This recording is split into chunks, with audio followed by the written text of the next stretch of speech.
aux premières heures avant l'aube.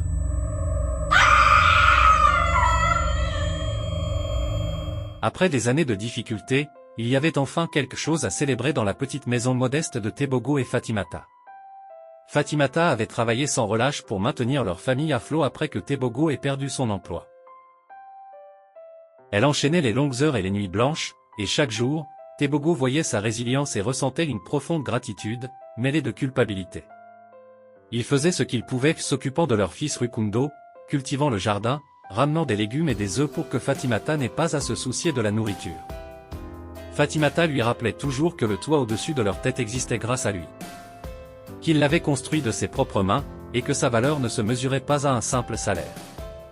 Quand Fatimata obtint enfin la promotion tant attendue, cela parut presque miraculeux.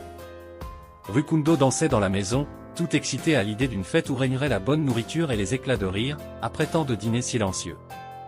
Tebogo était déterminé à marquer l'occasion de façon spéciale. Il sortit acheter une chèvre, un luxe qu'il ne s'était plus offert depuis des années. La chèvre fut attachée en sécurité dans la cour, broutant paisiblement près des poules, et Tebogo imaginait déjà la joie du repas qu'il partagerait le lendemain. Mais aux premières lueurs de l'aube, un cri perçant résonna dans le quartier. Tebogo se réveilla en sursaut, le cœur battant, et se précipita dehors pour trouver Fatimata figée sous le choc.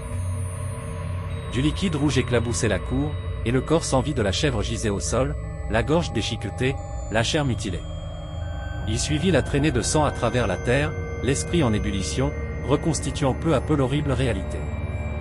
La piste le mena jusqu'à la maison de Madame Evelyne, leur voisine âgée. Il y trouva son chien, un bâtard nerveux, allongé près du jardin, des morceaux de viande encore dans la gueule. Le ventre plein, le chien dormait paisiblement, inconscient du chaos qu'il avait causé. Tebogo frappa à la porte, et après un moment, Madame Evelyne apparut, les yeux bouffis, serrant sa robe contre elle.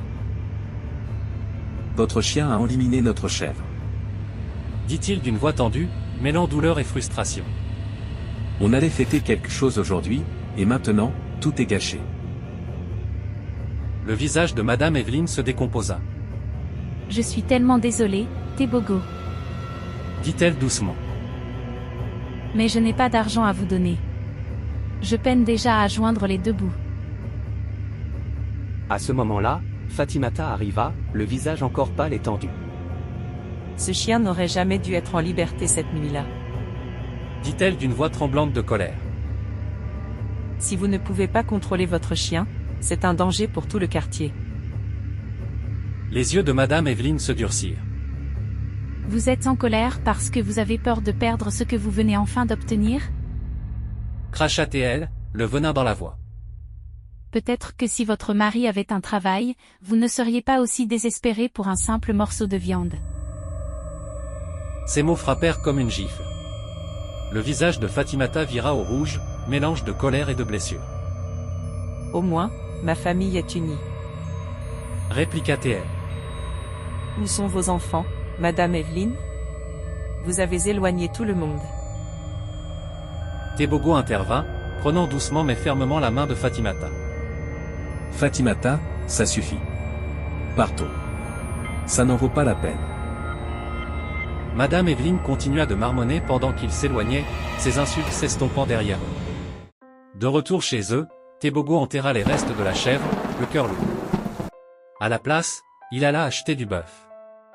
Le repas n'était pas celui qu'ils avaient prévu, mais lorsque les amis et la famille arrivèrent, ils remplirent la petite maison de chaleur et de rire. Il y avait de la musique et des danses, et pendant quelques précieuses heures.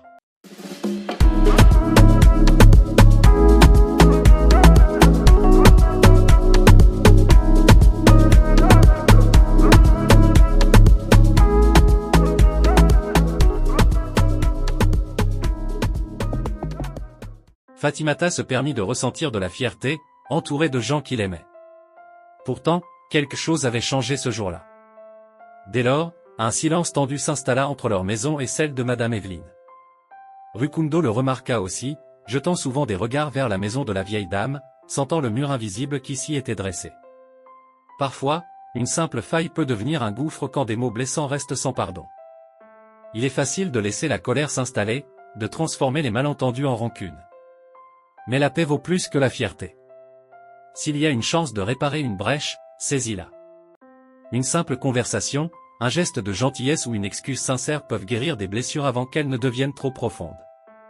Au final, c'est l'amour de ceux qui nous entourent qui apporte la véritable joie et il n'est jamais trop tard pour bien faire. À venir, quand la cupidité rencontre la sorcellerie, les derniers jours d'Emmanuel. Restez connectés.